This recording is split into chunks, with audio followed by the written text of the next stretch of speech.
ملوکیت اصولی اعتبار سے حضرت معاویہ کے دور میں شروع ہوئی، لیکن ظالم ملوکیت یزید کے دور سے شروع ہوئی۔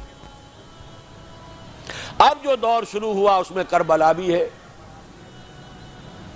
حضرت حسین ابن علی رضی اللہ تعالی عنہما، ان کے ساتھی، ان کے خاندان والے کس طرح شہید کیے گئے، اور صرف وہی نہیں ہوئے، عبداللہ ابن زبیر رضی اللہ تعالی عنہما وہ بھی شہید کیے گئے۔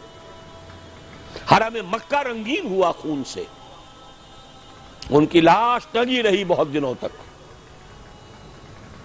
مدینہ بھی نہیں بچا، واقعہ حرہ میں مدینہ کی حرمت جو ہے اس کو بٹا لگایا گیا۔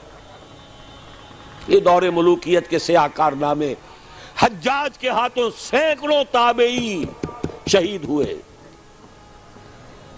مسلمانوں کا دور تو ابھی عروج کی طرف جا رہا ہے، اسلام کا دور غربت شروع ہو چکا ہے۔ اسلام اور مسلمانوں کو علیحدہ علیحدہ شے سمجھیے، ساتھ نہیں۔ پہلے 30 برس بھی ساتھ تھے، بلکہ حضور کے 23 برس بھی شامل کر لیجئے۔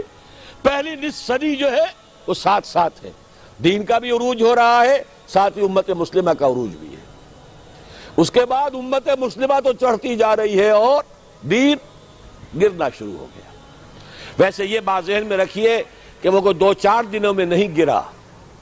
کھنڈر بتا رہے ہیں عمارت عظیم تھی، یہ 6 منزلہ عمارت، شاہ اسماعیل شہید نے اس اصطلاح کو استعمال کیا ہے۔ یہ 6 منزلہ عمارت کوئی 1000 بلکہ 1200 برس میں جا کر زمین بوس ہوئی۔